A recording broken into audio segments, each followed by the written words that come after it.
All right, everybody. Welcome to Saturday Night Live. And thanks for joining us. I mean, you can be watching political news right now or a movie, but you know better. Your health is more important than anything else. None of these people will save you. Movies will not save you. So you will save yourself. So let's talk about fasting. I know you're all interested in this. We're going to get to the bottom of it quick. Now, fasting is great, right? So you probably watched my videos already multiple times on YouTube about fasting. We're going to make it a little more individualized this time. I'm going to touch base on how you can do fasting, and that way there's just multiple ways to think about, right?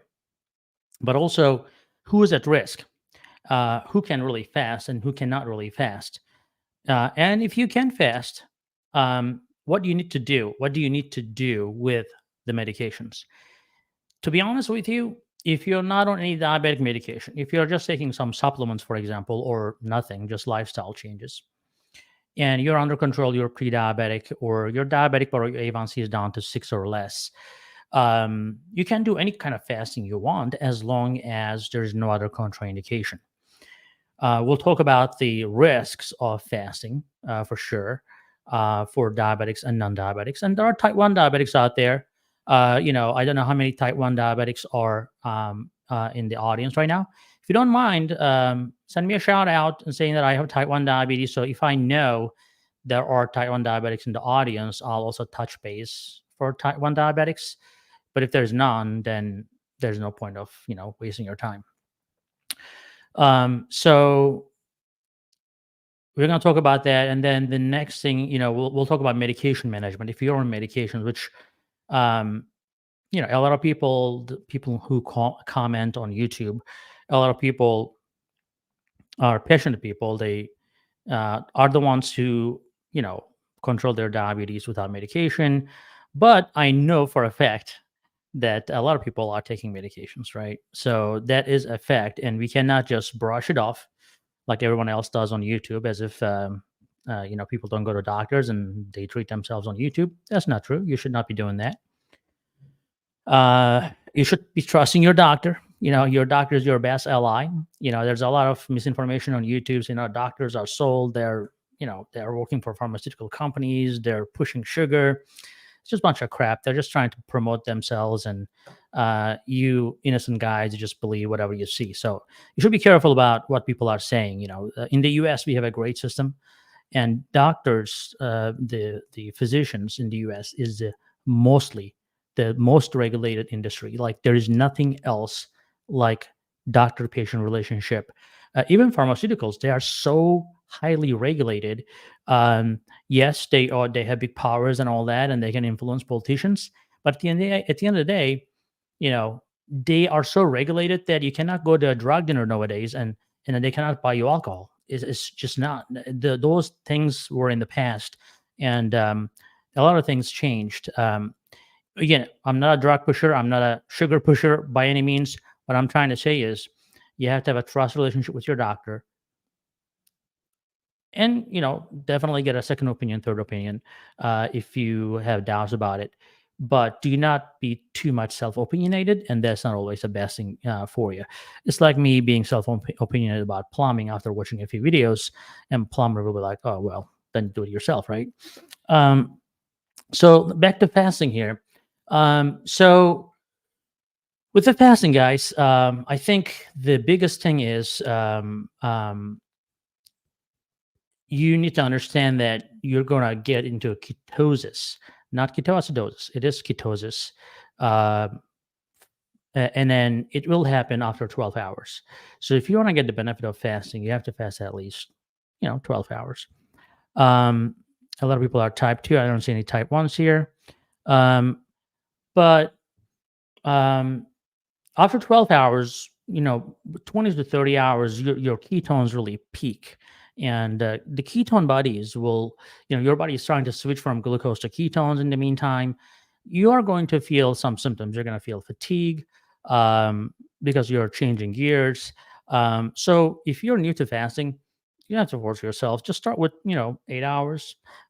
If you're someone eating every 3 to 4 hours, you can do every 8 hours. And then you can go to like 10 hours, you can progress to 12 hours, um, 18 hours. It also depends on how much you can stand it. But also, listen to your body. If you feel dizzy, if you feel like shaking, sweating, maybe you're having low blood sugars, um, monitor your blood sugar. That's the one of the most important thing you need to do while fasting as a diabetic. Um, Now, sometimes your blood sugar will come down fast depending on how insulin resistant you are, and some people's blood sugar will go up if they are really insulin resistant, actually. And the reason for that is when you are very insulin resistant, your body is trying to break down fat, right? Fatty acids, and that flood your system to produce ketone bodies. Now, the problem with that in the initial stage, the fatty acids are somewhat toxic to the pancreas. So that's why people with high triglyceride levels in 2000s, 3000s, 5000s, they will have acute pancreatitis. But one of the reasons that people become diabetic is that the fatty acids in their circulation, even if when they're not fasting, it is so high. It's just because the fat cells cannot hold on to fat anymore because they can only grow so much. And remember, your fat cells do not multiply; they just grow. And your muscles are the same way. So when your fat cells cannot hold on to the fat cells, the fatty acids, it will go to your circulation, and that is toxic to many organs. In addition to that, if you have other toxins in your life, it could be pesticides, herbicides, junk food, the oils that you're consuming, or simple sugar. These are all toxic to your body. So as a result, your pancreas will not work well. So same principle, when you first start fasting, if you're really insulin resistant, actually you may be like, wait a minute, my blood sugar is going up, it's not going down. Just because that fatty acids going to your pancreas is really not helping you initially. However, if you continue to practice, eventually you're going to burn those fatty acids, right? So that's the whole point. So if you are doing fasting and if you're not losing any weight, it doesn't really help you, because the point is to burn the fat during fasting, right? So and then if you're overeating after fasting, like in Ramadan, I would do that. I'm guilty as charged. And a lot of Muslims will do that. It's not recommended, but they still do it, because after 18 hours of fasting, depending on the time of the year, I guess in summer it's up to 18 hours, you feel very hungry, and then it's like a celebration every night. So it's like Thanksgiving every night, and you end up overeating. That's not really helping. A lot of people come out of Ramadan with gaining weight, so that's not healthy at all. um, what is healthy is when you fast, you need to really keep your calories down as well, right? So the problem with that approach is, if you're not used to fasting, you're going to end up eating a ton, right? So and you have to really have a good discipline in that. Maybe pre-plan your meal. Okay, that's what I'm going to eat. And if you put in your head, that's what I'm going to eat, 800-calorie meal, and shortly after I'm going to go to bed, it's okay to go to bed after a small meal. So because you were hungry all day, the problem with staying up late is, let's say you consumed 800-calorie meal, and couple hours later you'll get hungry again. So you want to be in bed to not to feel the hunger. So if you're fasting, you probably are tired anyway, because fasting makes you a little tired. And if you're having a meal, don't wait around too much. Just listen to your body, and probably any meal you eat at that point, you're going to have some insulin secretion, and insulin makes you a little tired too. So as a result, you want to go and lay down and, take it easy that day. And sleep is also very important, right? A lot of people don't realize sleep is one of the best anti-inflammatory medicine. So those people who are, waiting until 2, 3 o'clock in the morning to go to bed, it's the worst thing they can do. No matter how much low carb they eat or how much exercise they do, it's just not going to help them, because you are missing a big opportunity of the hormone regulation in your body. So when you stay that late, your body will start secreting so much cortisol that's not going to help your fasting blood sugars, number one. And number two, it's going to, the stress, the cortisol stress overall will raise your blood sugar the rest of the day. Now back to fasting. Um, so we said that we can do 12 hours and we can advance to up to 18 hours. And can do 14 hours, 16 hours, 18 hours, whatever it may be. And then the goal is to keep the calories low. Now you can do this twice a week. So maybe you have easy days. Maybe the days that you're home, maybe you're not doing a physically heavy work. Those days, you can choose twice a week, and then you want to keep your calories down to 800 calories on those days. And we'll talk about medication management if you're on medication, but if this is assuming that you're not on the medication. So you do that twice a week. That should, because at the end of the day, if you are sticking with the 800 calories and you're 1,000 calorie deficit, you're at 2,000 calorie deficit for the week, right? If you think about it, do the math. 500 calories is a pound, right? So every day, if you're 500 calorie deficit every day, so you need to have 3,500 calories a week to be in deficit, whatever your basal metabolic rate is, to lose a pound. Well, if you are going like, if your basal metabolic rate is 1,800, and if you didn't exercise that day, you're probably just, your metabolism goes down, by the way. Fasting will make your metabolism goes down. That's natural. I mean, your body is smart. Your body will say, wait a minute, there's no food, that's why you're tired. Everything kind of slows down. But then, so you fast, it slows down, and then you're at 4,000 less 2,000 calorie deficit, right? So if you do that 2 weeks, that's half a pound. So it's really not bad actually, because if you keep doing that, do the math, right? So 52 weeks, and if you lose, I'm not half a pound, I meant a pound. If you lose a pound every 2 weeks because you're fasting twice a week, that will be 52 divided by 2, 26 pounds of weight loss, right? So that's in a year. So in your health, never ever look for like quick solutions and go back to your old habits. It's very important to stick with healthy habits because your body is smart. Once you go back to your old habits, everything is going to go right back to it. So that's number one. So there are some people who will do 5 days in a row in a month fasting just to get away with that. And if you're okay with that, it's just going to be a little more challenging to doing it back to back because your body is again shifting to ketones, and it is 5 days back to back. But that's an option. It's a personal preference there. Now, when it comes to medications, so let's talk about that. I'm going to take questions after that. So if you are on insulin, right, basal insulin, the first rule of thumb, and you confirm this with your doctor as well. But for example, if somebody tells me that they are going for a surgery or something, next day, how much basal insulin to take? It could be Toujeo, or if they're on insulin, long-acting Toujeo, Lantus, and whatnot. That will be 20% less of the long-acting insulin. So, and if that is dropping your blood sugar, if you're physically active, they can do 30% less, 40% less. You just have to monitor your blood sugars. For people who have continuous glucose monitors, that's great because you're constantly tracking it. You're getting alarms. And I think it's one of the best investments. I mean, if you have not done already, ask your doctor. Getting a CGM. I mean, it can cost you like the Libre is like $80. I mean, $80 in this day and age is really not much for your health. I know a lot of people are on low income and they're on Social Security. But I mean, if you have son or daughter, someone can help you. I really feel bad people who are trying to pick their fingers and not going anywhere. So CGM is very important. So if you're on insulin, 20% cut on that. Now, if you're on mealtime insulin, right? So these are basic information, but a lot of people don't realize it.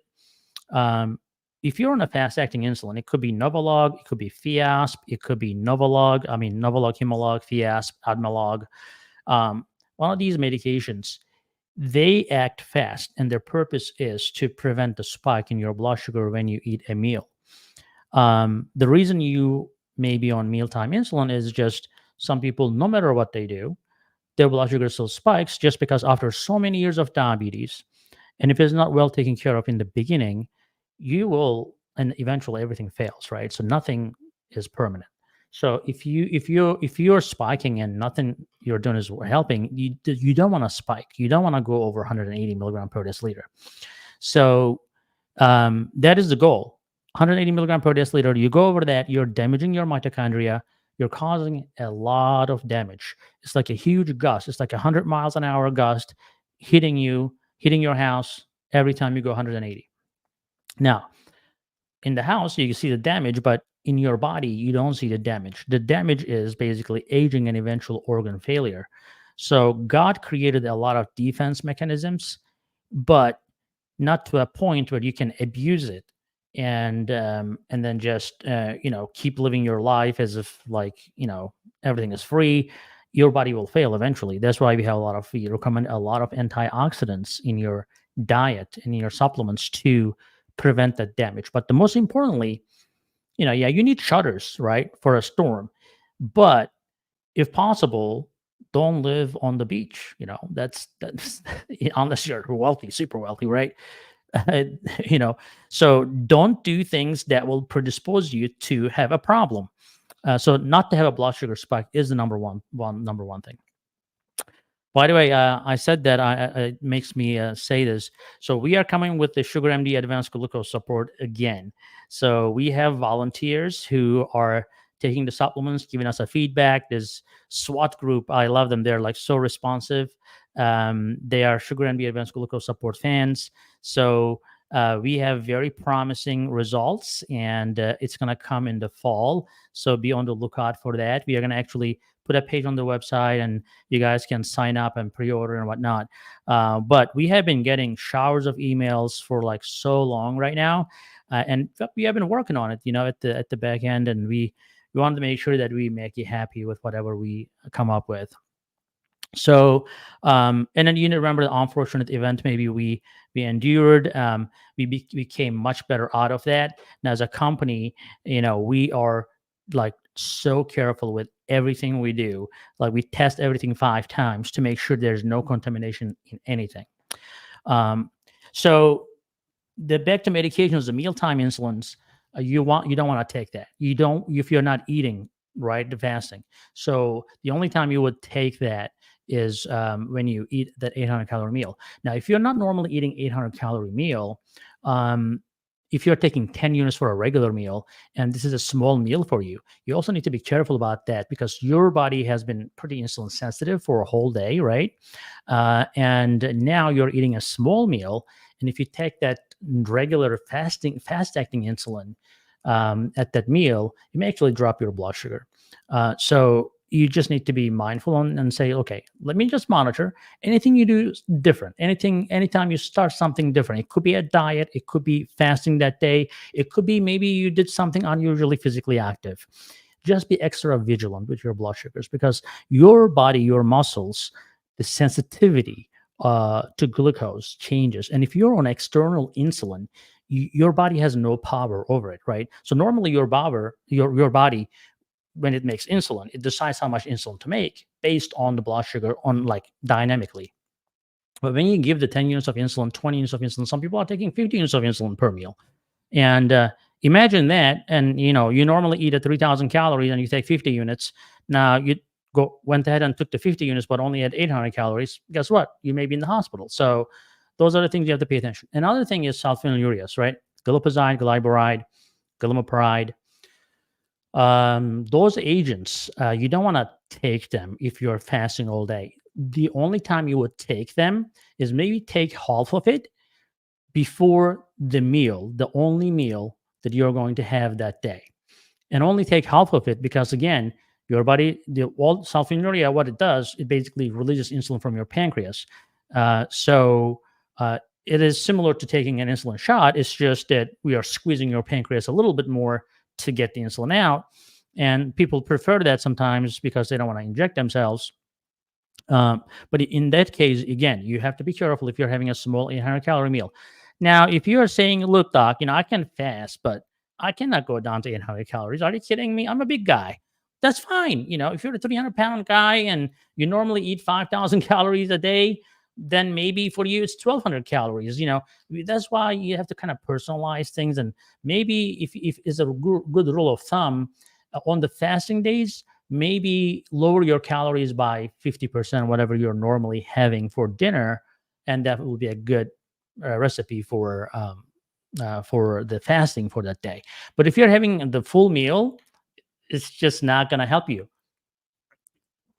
If you're going and eating a bunch of snacks after dinner, it's not going to help you because your body is going to get overloaded. You're going to have blood sugar spikes, and that's not what we are aiming for with the fasting, right? So those are the things that, and a couple more medications I'm going to touch base.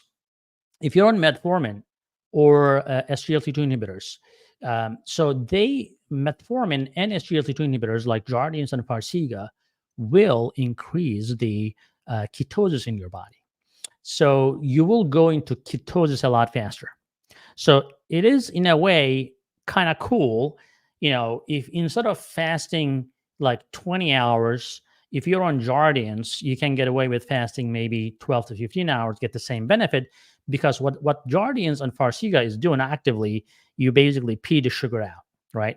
Well, there are risks, like with any medication. You pee the sugar, increase the risk of infection. Some infections can go to sepsis. So you have to be very careful about the infection. If you feel something's not right down there, just go to the doctor, go to urgent care, wherever you can go, take care of it. If you're prone to it, if you keep getting infections, just stop the medication. That's not for you.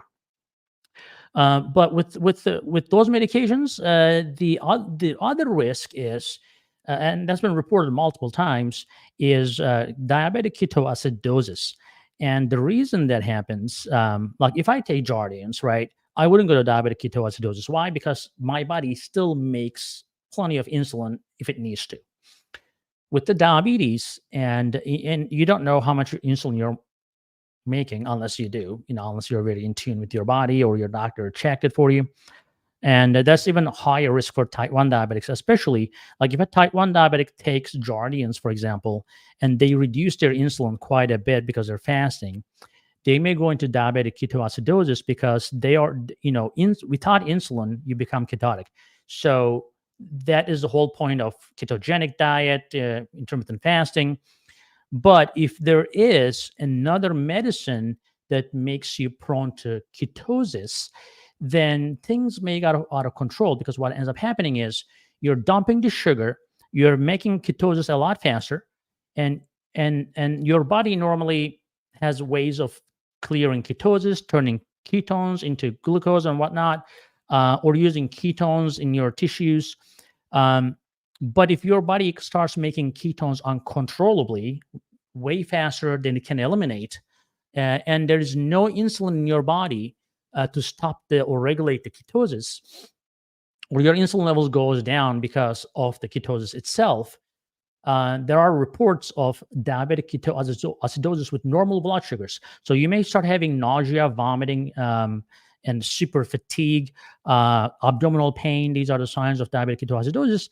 And you may be like, I didn't even fast for like 10 hours. What's happening, right? So it may be the Jardiance or Farxiga is pushing you. So never, ever continue at fasting if you feel like nauseous, to a point you're vomiting, you're having abdominal pain. The biggest thing, even with the DK, is also dehydration. So when your insulin levels go down, you're going to realize you're actually peeing more, right? Because insulin goes down, your body releases water, because insulin holds onto water. Now suddenly your body releases water. Another risk with the intermittent fasting, if you have severe kidney disease, let's say GFR down to 30, 20, or you're on nephrotoxic, like kidney toxic medications.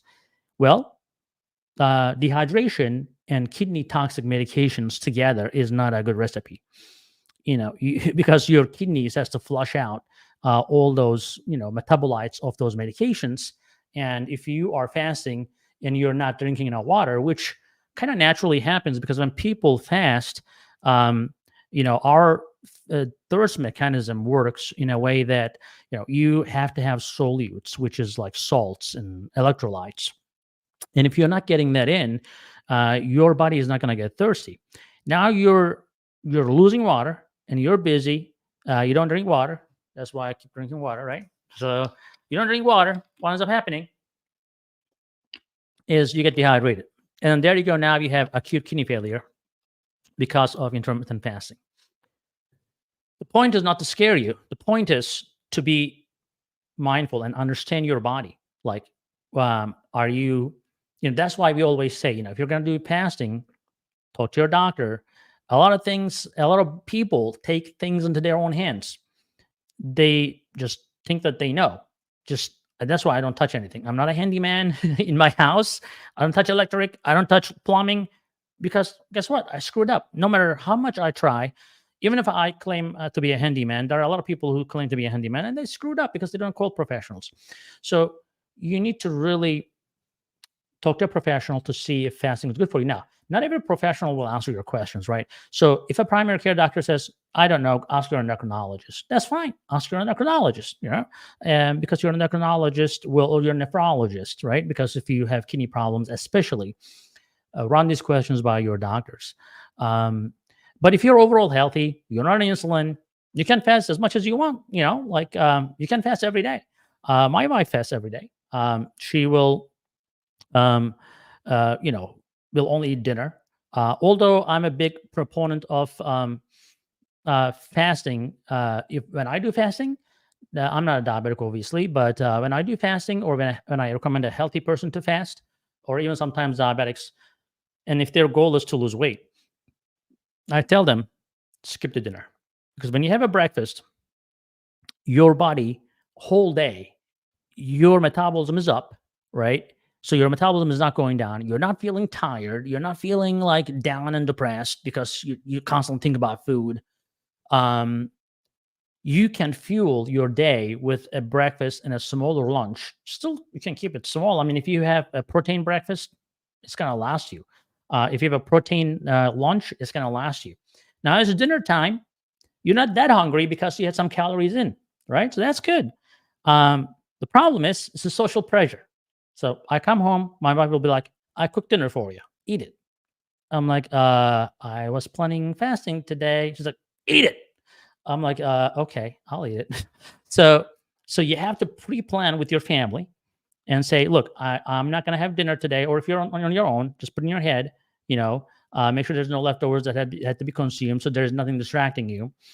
But if you can skip dinner and just have some cup of tea or something like that and go to bed early, first of all, you're not going to feel miserable because you're going to be sleeping most of it, right? And if you're tired, you can just lay down on the couch and relax. You don't have to run any job or work. So for people who are fairly active during the day, I recommend having breakfast and lunch and skipping dinner, and then you're going to wake up so much better, so much more with energy because you did not really force your body to do work when you're fasting, right? So during the day, if you're fasting and you're waiting for to eat dinner, your body is like, wait a minute, you're not giving me any food and you're just asking me to work. Well, dude, what kind of douchebag are you, right? So I mean, no, I'm just kidding, but I mean, you can do that. And have an 800 calorie dinner. That's probably more suitable for a lot of people. But if you're really serious, you have to probably skip the dinner. Now, if you're skipping the dinner though, you have to again adjust your long-acting insulin. Cut back on the 20%, 30% before you go to bed because the chances of dropping your blood sugar at night is going to be much higher. The downside to that is you are taking a little risk of dropping your blood sugar at night. I mean, a lot of people are very scared of low blood sugar, by the way. I mean, and let me tell you something. Dying from low blood sugar is very hard. How do I know that? Well, we used to do that. There are now different testing, but we used to do insulin tolerance test for pituitary patients, right, to diagnose pituitary insufficiency. It's pretty brutal test. So what you do is you put the patient in bed, you make them fast overnight, and they come in, and you give them insulin, fast-acting insulin. The goal is to get the blood sugar down to 40, and so and they feel horrible, right? But especially if they've never experienced it. Most of the time, you may not feel good even at 100 blood sugar. If your blood sugar is normally running 200, the feeling, what you feel, does not necessarily mean you're dying, but it feels like you're dying because it's adrenaline discharge, right? It's the same hormones that are running in you while you're dying. That's a natural feeling. Um, but your body will alert you. Your body, unless you're somebody who's having blood sugar of 40, 50 all the time, your body will develop tolerance to it. And some people have diabetic autonomic neuropathy, by the way. I mean, that some people will not notice low blood sugar no matter what. If you're actually noticing low blood sugar, you're lucky, because that means your nervous system is working. So you have to have the sympathetic nervous system to be activated for low blood sugar. And if that's not getting activated, you have a problem, right? Same thing with excessive sweating. Diabetics sometimes get that. Overactivation or underactivation can be a problem with diabetics. But if you're waking up at night with a low blood sugar, doesn't mean you're dying. Just fix it. Sometimes CGMs, by the way, will give you false alarms. They'll say your blood sugar is low, and you wake up and you look at your CGM and it says 60. You're like, I don't feel like it. And then, but you end up going and drinking this whole bottle of milk or juice, and, and then you end up gaining weight. Well, I always tell my patients, if you see 60 and you don't feel it, something's not right. So you have to feel that 60, unless you have a problem with feeling the low blood sugars. So then, in this case, check your blood sugar with a finger stick, because those CGMs are not perfect, right? They're new. They're not perfected. Maybe they'll be perfect in the future. But I mean, you cannot make an electronic device perfect, especially if you're sleeping on it. I mean, think about it. You're sleeping on it. This thing has a little tiny tube goes under your skin, and trying to convert the fluid signals into electric signals. I mean, it's electric into water. What do you expect, right? So you're gonna get a lot of buzz, especially if you're sleeping on tossing and turning, which everybody does.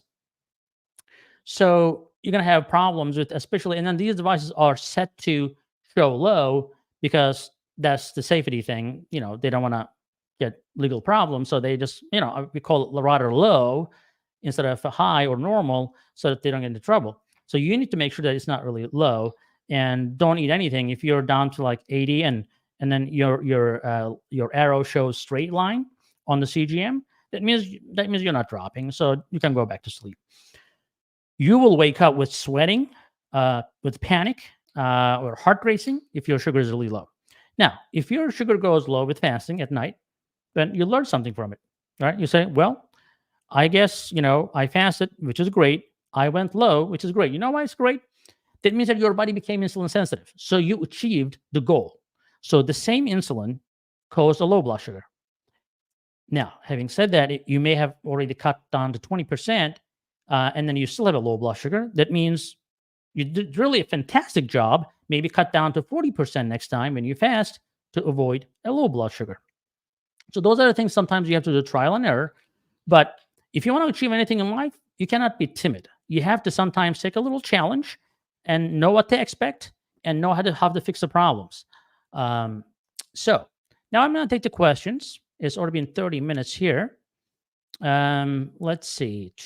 I'm going to try to put these on the screen so you can see. Oh, somebody's already on the screen. My A1C went down from 7 to 5.4 with advanced glucose support in less than 4 months. Yeah, I mean, that's great, Douglas. I mean, the advanced glucose support is coming back, so that's awesome. So we're going to soon. By the way, I have another announcement to make. We are developing, this is a separate initiative that I'm working with another company, that we want to create a program where we are going to reverse diabetes for sure. It's all action. It's not talk. It is action. It's accountability. And the problem is, we want your input on how to create that program. We want you to tell us how to treat you, right? So I'm not going to come and dictate you and say, okay, this is the program.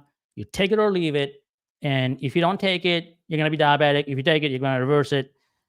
No, we don't want to work like that. We want to hear from you. So we're going to send you an email. So be on the lookout for that. We want to hear from you. Hey, if you took this program, what would you like? Would you like to have texts like a regular reading? You want to have videos? Do you want to have? There are going to be live sessions for sure. Like we're going to have group sessions where you're going to be on the Zoom call with me instead of like this that you're on. You cannot really talk to me necessarily. You'll be on the Zoom call. It's going to be like a group session that we're going to have almost weekly. But that is what we're going to do on our part. But in terms of how to develop this and what your challenges are and what is in your head that can help you um, reverse your diabetes, and what kind of support you will need. That is what we want to know, because our goal is to be able to reverse diabetes, um, not without being too strong or too limiting. Like, if you ask to a keto guy, they'll say, just go to keto, your diabetes will be reversed. So I wish if it was that easy, there will be no diabetic in the world, right? So it doesn't work that way, really. I mean, as much as they talk like that, it's just not. I mean, there are a lot of successful people, but doesn't mean that, there are silent messes out there. They're struggling, and we wanna fix that problem. We're not gonna just trying to alienate people and say, hey, you're on keto, you're disgusting, get out of here. We're not those kind of people. So we want to include everybody and hear from everyone. So expect an email from me about that, and volunteer for it. We want to have this group, a Facebook group even, so that we can create this awesome program with you. Okay, so now let's take more questions here. Let's see, go down. Looking for questions. There are a lot of comments, but I don't see questions yet. Should you exercise before your first meal? Okay, here's a question. While intermittent fasting, should you exercise before your first meal? Well, you can do a mild exercise, but I don't really recommend it. And the reason is, and if you're fit, look, I think it depends on what kind of person you are. If you are fit normally and you became diabetic, there are fit people who become diabetic, right? So diabetes is not just about being overweight and being old. And I have a lot of like 40-year-olds. They look great. They work out and they have diabetes. There's so many things that in life will cause diabetes, like a lot of toxins. I mean, sometimes people are still skinny. They eat junk food. They go to work out. They say, "Oh, I just burned off." Well, I wish it was that easy, right? So if you're putting junk food to your body, it is in there. It is accumulating. So you're gonna pay for it. So that's why we see a lot of young, healthy looking, healthy looking, fit diabetics. Now, if you have the strength and stamina and you feel like you're hydrated, that's the most important thing before exercise, and you're not on insulins and you're not on medications that can drop your blood sugar, you can exercise a little bit, but I wouldn't go like try to do weightlifting and go for a sprint or something like that. No, it has to be mild, if anything. But if you don't feel like it, you feel tired and exhausted, listen to your body, wait for your dinner, and go from there. So someone said, Corrine, I take Tresiba. I'm scared to take it. So have just used a very low dose. I would like to get off both meds. Is it possible? Well, Corrine, everything is possible. That's why we have this diabetes reversal program, right? That's coming. We are going to create with you. I take people off insulin all the time. Sometimes, if you have tried everything, right, Corrine, and it's not coming down, there's nothing to be scared of, right? So what we are doing here, insulin is bad for you if there's too much of it. But some people have to take insulin because it's just simply an organ failure. I mean, if they tell you that you have to go to dialysis, yes, you don't want to go to dialysis, but the only way to feel better or not to die is to go to dialysis, then you go to dialysis. I mean, nobody's going to put you to dialysis when you don't need a dialysis, right? Same thing. I mean, sometimes people get started on insulin a little bit earlier than not. I mean, a lot of times we stop insulin and put something else and it works out. That's why seeing an endocrinologist, hopefully an integrative endocrinologist, will be the best. But doing lifestyle changes, doing non-insulin medications, if you have to take a medication, and using high quality good supplements will help you come off the insulin. However, everybody is different. So I don't know you, so it's hard to tell how much you're taking, but don't be scared of the insulin alone, right? People think that, when you go on insulin, you're going to become insulin dependent. That's like so far from the truth. I mean, it's like saying, you're drinking water, you're going to be water dependent. Well, I'm drinking water because I was outside all day today under the sun with my kids, and I feel like I'm dehydrated. So I'm drinking to replace that. So I'm not that doesn't make me order dependent. If your body is not making insulin much, or no matter what you do, your sugar is not coming down, do you want to let your blood sugar run high in the 200s if that's the case? Now, if your blood sugar is down to like 130, right?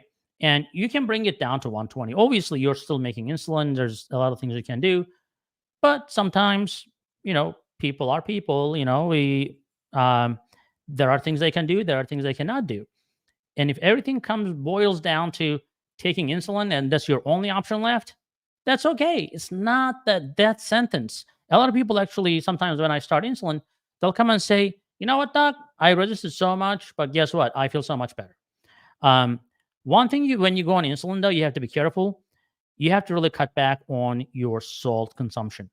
And if there are other medications that will retain water, like pioglitazone or Actos, you may want to stop those. And the reason is insulin will make you retain water.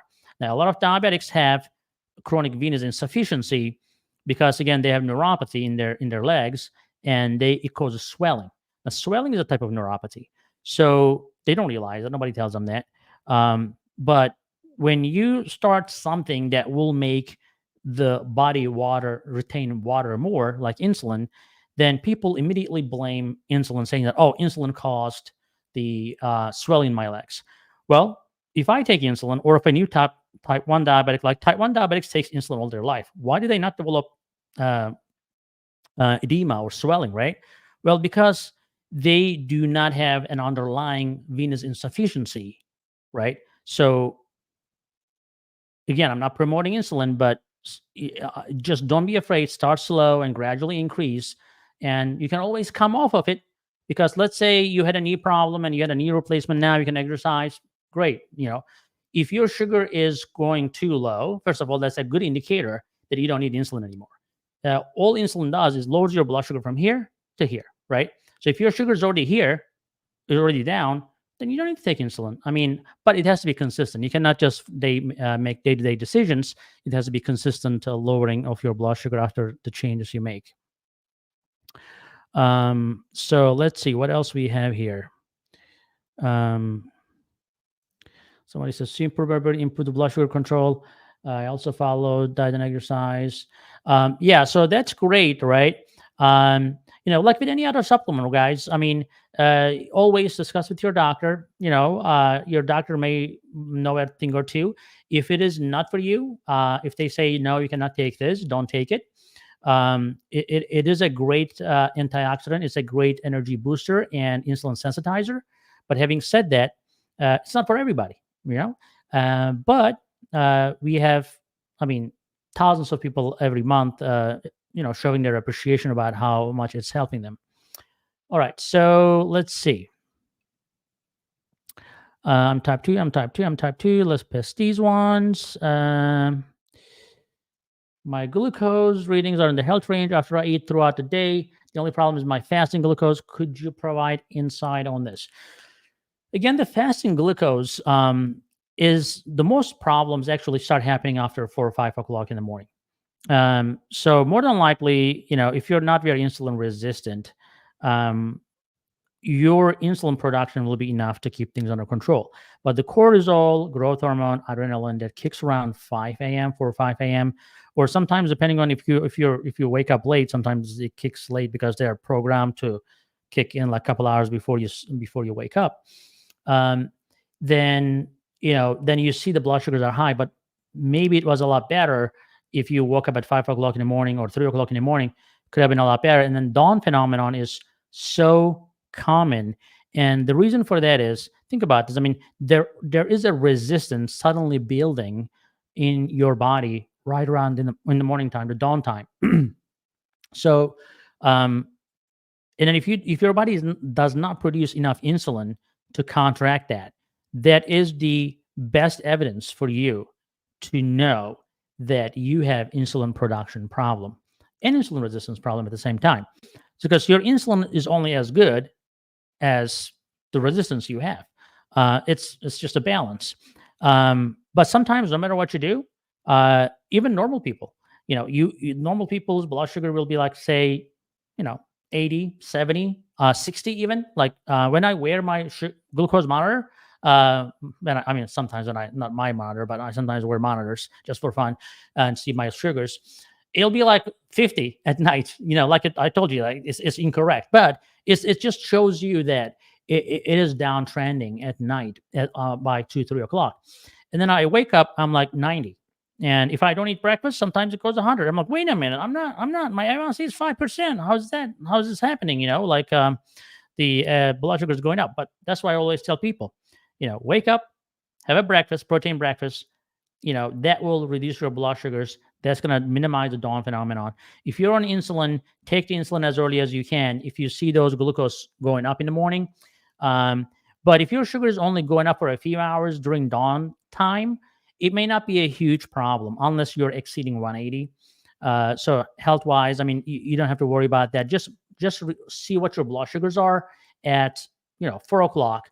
And if your all night is pretty good, but the last couple hours before you wake up, it goes up, you can fix it when you wake up. So just a couple hours of a little high blood sugars is not that bad. 3 months ago, my knees were making cracking sounds. Let me see if that's a related question. Joint support pills. Okay, that's not a related question. So let's go. What else we have? Okay, here we go. I am borderline type 2 with A1C 5.7. Sorry, my camera is in front of me. That's why I do this. I'm trying to read it. Until I started intermittent fasting about 6 months, it was 6.6. Now it's 5.7. I mean, yeah, it works, right? So it's nothing new. But it's great when you start as a pre-diabetic or early diabetic, like anything else in life. You see a problem, you fix it early, you take action. But let's say this person has type 2 diabetes, fatty liver, gallbladder issues, and congestive heart failure. Now, this is a little more complicated because Angeline probably have a lot of medications that may need to be taken with food sometimes. And sometimes if you take the medication, it may cause problems if you're fasting. So those are the things that you need to run by your doctor. Say, I'm planning to do fasting, let's say twice a week. Do I need to change anything in my medications?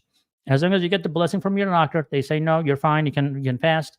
Endocrinologist says adjust that with the insulin if you have to. But the fatty liver is actually very important. The point here, it will get better, right? The reason you have a fatty liver, remember we discussed in the beginning, you basically have all those fatty acids basically getting out of your fat cells and circulating in your system, being toxic pretty much to every organ, including your pancreas. They end up in your liver. Your liver's responsibility is to take them in, pack them right into what we call VLDL. You'll see it in your cholesterol report if you don't know what a VLDL was. And then VLDL comes out of the liver, and then your tissues start picking up fat from it. Whatever they need. And then eventually it turns into LDL as it gets smaller, and triglycerides come out of it. But if you think about it, if there's a flood of fatty acids, if there's a flood of triglycerides, fat coming in your diet, that's why when somebody has high triglyceride, you need to go on a low carb diet, but you also have to lower the fat a little bit, because at the end of the day, for your fatty liver, if you're eating too much carb, they turn into fat. Number one. But if you're eating fat, well, that's fat itself. So that's not necessarily helping. The reason sometimes high-fat diets help is because when you're on a high-fat diet, you eat less. So your overall calories go less and your insulin levels go down. All of these help burn fatty acids. So when you burn the fatty acids, when you're same thing with intermittent fasting, you are consuming fatty acids. As a result, your liver is saying, okay, look, we have all this fat in here. This guy wants fat. He loves to burn fat. Give him the fat, right? So pack the fats, get out of the liver. Guess what? You don't have a fatty liver anymore. So that is how it works. So if you have a fatty liver, I mean, most diabetics actually have a fatty liver. Some people think that, to have a fatty liver, you have to have elevated AST, LAT liver enzymes. It just means that your liver is crying now. It doesn't mean that you don't have it. most type 2 diabetics, if you're insulin resistant, have fatty liver. So anything you can do, like milk thistle, for example, is an important supplement to protect your liver. But again, do the fasting, do the keto diet if you can. But fasting, I'm a bigger proponent of fasting. That because that's more, it's makes you more free. Um, and it will still clean up your liver. And then when your liver is clean, the inflammation levels go down. Your pancreas starts working better. Because think about it, the fatty acids are clearing from your body. That is not only causing fatty liver, but also causing fatty pancreas. And fatty pancreas, those fatty acids are so inflammatory that your pancreas is not functioning as best. So if you burn those fatty acids and you clean your pancreas and your liver, now your insulin works better, your pancreas works better, your pancreas can make more insulin. um, Again, insulin is not the enemy. Like, people, unfortunately, people who are not educated in the medical field, they are so easy to convince. And people are black or white. Nothing in our body that exists is an evil, right? You cannot say, oh, insulin is an evil hormone. No, without insulin, you will die immediately. I recently made a video about, if you remove someone's pancreas, they'll die in a couple hours from from coma, from high blood sugar coma. You have to have a certain amount of insulin. As a diabetic, you are insulin resistant most likely, but you're also making less insulin because your pancreas is gunked up, right? So when you clean that pancreas, although, I think the misunderstanding is this, doctors will say, oh, you're insulin, you're diabetic, here's an insulin just to bring the sugars down. Well, that doesn't necessarily help if you just take insulin without dieting and doing fasting and all that stuff, because again, you're not getting to the root cause of the problem. Yes, you got to bring the blood sugar down. You can use the insulin too to bring the blood sugar down. But if in the long term, if you're not cleaning up your pancreas and your liver, that's why people become insulin dependent, because they are not given any other option. Here's the insulin, take it. Now, doctors, I'm not blaming doctors. Doctors actually talk a lot about diet and exercise a lot. But they may not give you all the specifics, right? That's why you have Sugar MD channel to watch for get more specifics. That's why we have this diabetes book for you to read. But it takes a little bit of an effort from you. People just want to get spoon fed sometimes, but you're adults, right? So you have to sometimes do some reading, some watching, and listen to your doctor at the same time. Your doctor is not trying to harm you, right? If your doctor is putting you on insulin, doesn't mean that he wants you to be insulin dependent. If you do better, your doctor will be like, "Wow, look at you! What are you doing? You don't need insulin anymore. Great." Doctor is not going to say, "No, your blood sugar is low, but I'm going to keep you on insulin." No doctor will do that. Okay, so I don't like the fact that there's some doctors on YouTube bashing every other doctor, thinking that doctors are just crazy people. They just want more business and stuff like that. Nobody goes to being a doctor, to make money. Most people go to medicine to help people, and most of the time it sticks because you got to make your money. I mean, at the end of the day, you worked hard for it, and that's why people don't go to medical school, because they don't want to work for it, right? So you have to respect doctors a little bit. Just give them the credit and do your best so that you work with your doctor. Um, I've been dealing with neuropathy. That's a long one. Okay, that's talking about the supplements. I'm gonna pass that. So let's go here. Do you recommend? That's a good question. Do you recommend a certain macro distribution? Yes. So, when you have diabetes, right, you have to be on a lower carb. Um, but you know, you can go keto, I guess, too, if you wanted to. It's not necessarily. It's just when you go on keto, you are losing a lot of micronutrients, right? Carnivore people will say, "Oh yeah, meat has everything." No, it doesn't. So you still have to have vegetables. You don't have to necessarily have fruits. I mean, good thing is, you know, God put a lot of things, a lot of different vitamins, and a lot of different vegetables and fruits. Now, fruits are good for rapid energy, and there are a lot of phytochemicals, a lot of antioxidants. But when your body is having hard time regulating blood sugar, sometimes you have to back off on that until you clean your system, your pancreas works better. Nothing is off limits. Sometimes you have to take a step back, right? Um, so it is better to have a plate that will have vegetables. Um, 1/4 of the plate is going to be meat. You can make this a half quarter if you're a meat person. Um, and you have to have some vegetables, right? And if you're going for the carb, I recommend things like farro, bulgur, for example. Um, if because if you're a rice guy, you know, yes, it is possible if you're having like a half a cup of rice. And some people say, "Look, my wife is Puerto Rican. And, if I don't eat rice, she'll kill me." Well, I get that, and if that's the case, maybe you can introduce your wife and say, "Look, you know, doctor said, Faro, let's try that. Let's try bulgur, let's try miracle rice. Let's try different things. What's wrong with trying different things, right? So you have to be open to different things and you'll probably like it. Um, Again, when it comes to the macro distribution, I would say probably 15-20% carbs will be good.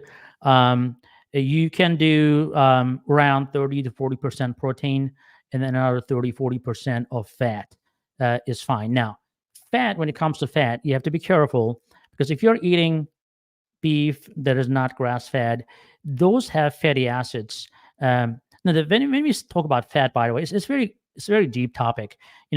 Fat have long chain, medium chain, short chain. Um, you know, it makes a difference in your body how toxic they are to you. So, and omega 3s, how much the omega 3s in there. So, if you are not eating high quality organic poultry or grass fed beef, um, it is hard to say that you can eat as much as fat you want. But I would say eat those grass fed beef if you're a beef person. Free range chicken, perfect. If it is fatty, that's okay because their fat is not that bad. But always try to use olive oil on your vegetables, right? So you can slow cook your vegetables in a slow heat, not a high heat with the olive oil. You can do cold press olive oil on your vegetables most of the time. If you are not an olive oil person, I actually found, and I don't know where you can buy this, and I brought it from Turkey, like a bunch of them.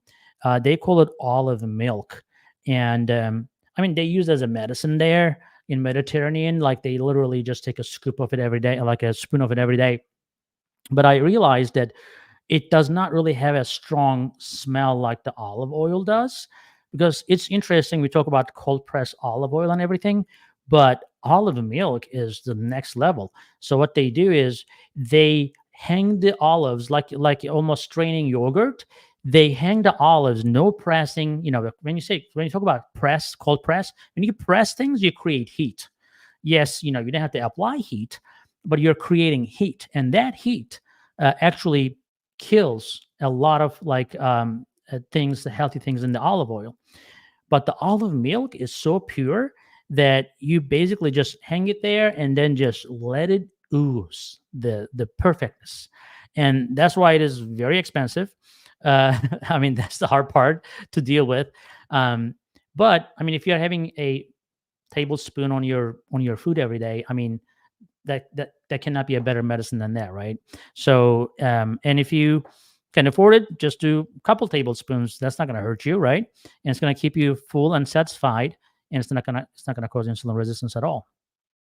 So remember, anytime you flood your system with fatty acids of any fat, um, will possibly cause the insulin resistance. But the more omega-3 that it has, the healthier fat, the cold press oils, you will have much less likely insulin resistance from those fats. Saturated fat is not bad on its own. Again, how the saturated fat is made, what type of fatty acid is in there makes a difference. Somebody said, I can only lose weight while fasting, taking Verberin and walking daily.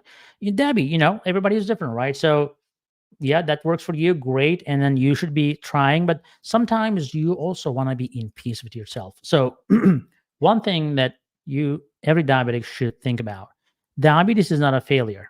Yes, some things may have went wrong in your life, um, and you ended up with it, but don't beat yourself up so much about it, right? Because the stress induced by the disease itself will cause problems. Uh, don't make the weight loss the ultimate goal and be depressed about your weight. So be happy about yourself. Take steps to improve your health. If you take the right steps to improve your health, everything will follow it.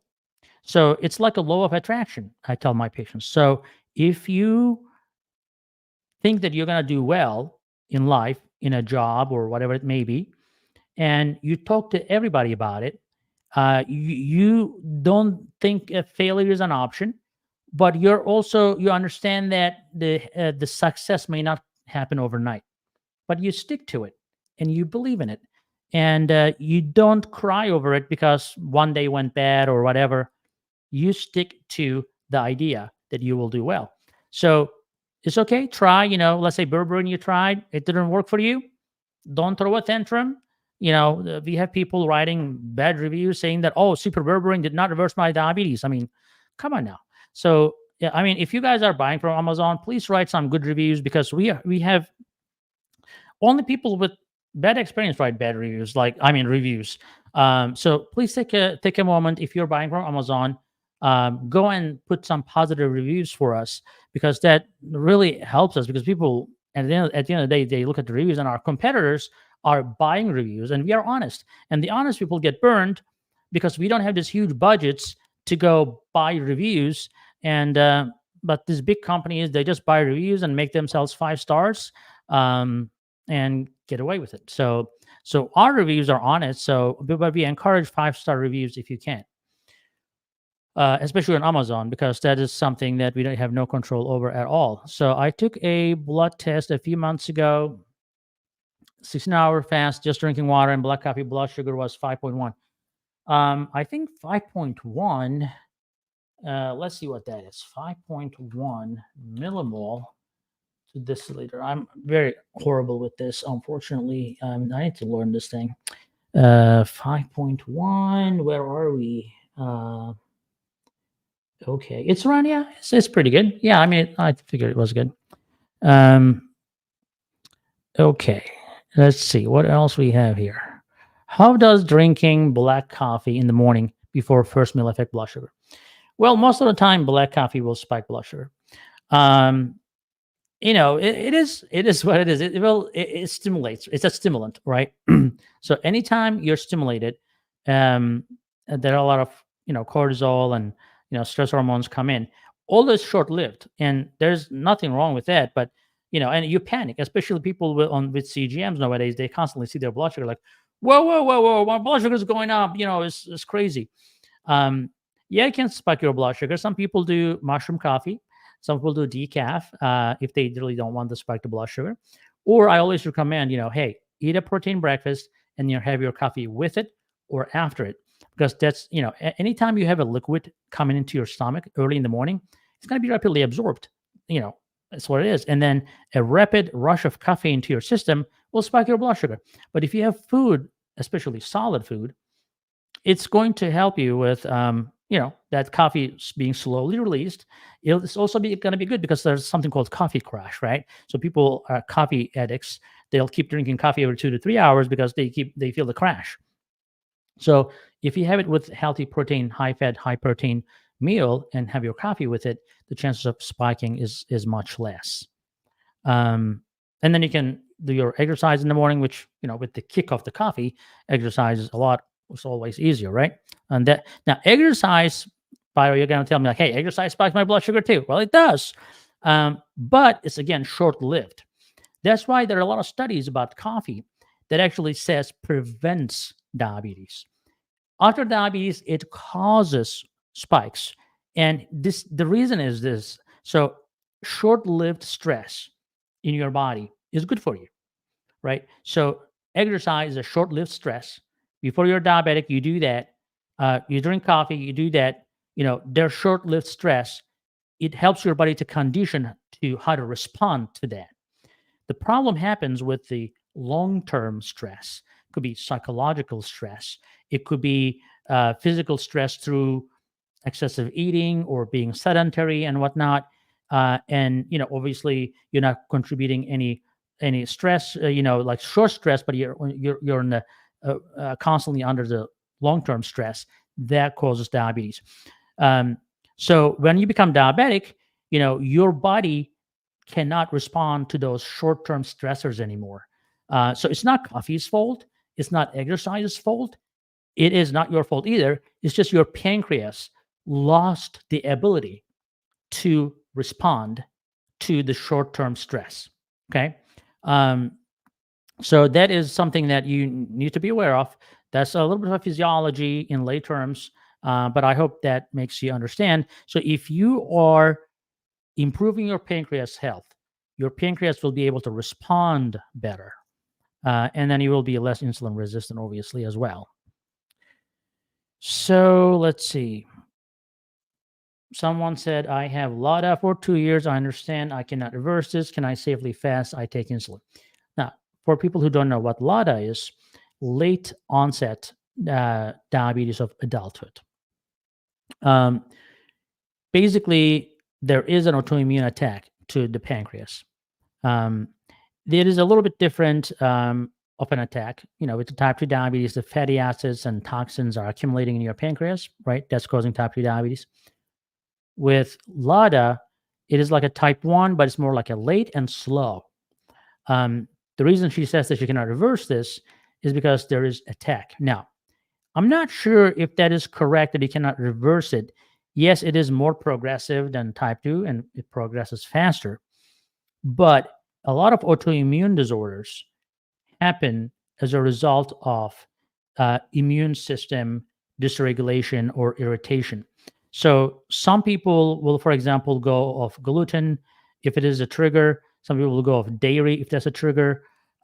People will go organic. They'll do different things in their life, and suddenly the immune response is much better. Same thing applies to people with lupus, people with rheumatoid arthritis, people with thyroid problems, right? The autoimmunity can be controlled. It's not going to, again, happen overnight, but with a lot of major changes in your life, this is functional medicine principles, that you can reduce the attack. It may not totally go away, but it can buy you time, to be on insulin. A lot of people don't go on insulin immediately when they are diagnosed with LADA, and there are a lot of ways actually we can still take people off the insulin with LADA. Although there are some studies saying that a little bit of an insulin may be helpful because it's kind of helping your pancreas out to get the job done. Your pancreas is not as stressed. But you can again, the same principles we talk about insulin, no matter type 1, type 2, LADA. If you're on insulin, you have to make adjustments on your basal insulin and then skip your fast-acting insulin if you're not eating. Let's see what else we have. What brand of berberine? Well, that is, of course, our berberine. I mean, you can you can go by any berberine, but you have to make sure that it's 97% berberine. A lot of people go by berberine, right? And they bring to my office, and I look at it. I'm like, where did you get this berberine? Sam's Club. I'm like, okay, well, Sam's Club's supposed to be good. I'm looking at it, and it's like 20% berberine. Come on now, there is 97% berberine. Why do you dilute it, right? To make things cheap. If something is cheap, let me tell you this: if something is really cheap, don't buy it, because everybody in this business, they're trying to make money, and they have to have a profit margin. You cannot expect a cheap stuff to be good for your body. It's not going to be. They are buying from similar suppliers. They are using similar, people who pack it for them. So if you are buying high quality stuff, it's going to cost you more. And when you're selling it, you have to put the profit on top of that. And every company has, there are standards of, do you have to make certain amount of profit? And nobody's trying to do outrageous prices, because then you cannot sell anything. Like if you see a berberine that's like $100, that's ridiculous. Okay, that you don't want to buy that just because it's $100 expensive. But if you see a berberine that's like $10, $15, be leery of that, right? So let's see. Uh, what else we have here? What is a good breakfast for diabetes? Gary, I'm going to put you to test, buddy, because we have a lot of videos in YouTube. All you have to do is search what is good breakfast for diabetes and put Sugar MD word next to it. Bam, you're going to find at least a couple of videos about that. And that's going to answer your question, because I don't want to answer that question because it's a fasting video and I don't want to waste some other people's time for that. Sorry about that. I'm not going to be able to respond because it's going to take a while to respond to that. Somebody said that I like to get spicy V8 juice throughout the day. Is that okay? Well, I like your look, by the way, on your picture, Mr. T Mac. Um, well, the good V8 is okay. The problem with the V8 is it's a lot of potassium. So if you're on potassium retaining medications, which I don't know you, but if you are, it can definitely cause problems. So there are a lot of kidney protecting medications diabetics take, and most of them will retain water. I mean, potassium. And if you overload your body with potassium, and then the medications are trying to hold on to potassium, that's called hyperkalemia. And if you are over 6.5 or 7 potassium in a rapid, manner, that can actually stop your heart, and we don't want that, right? So I think that's pretty much all. I think this today we went over an hour, and everybody stuck with us, and nobody dropped off. That's awesome. Thank you, everybody. You remember to visit sugarmds.com. Remember to give us some good reviews on Amazon. Please, we'll appreciate that. We're gonna send you an email asking your opinion about how to create a program that will reverse diabetes. That's gonna be probably 2 to 3 months of a program.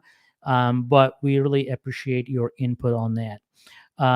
Advanced glucose support is coming this fall, so be on the lookout for that. Don't ask anything before October. It's not going to happen before October, and we are not even 100% sure about the exact time yet, but things are working pretty good. We have volunteers working with us, trying to give us data about how it reduces their blood sugar. But we have something good coming, so be on the watch out for that. But thanks for joining today, and I'll see you on YouTube. So don't go anywhere. Jump to YouTube and watch some Sugar MD videos. I'll see you later.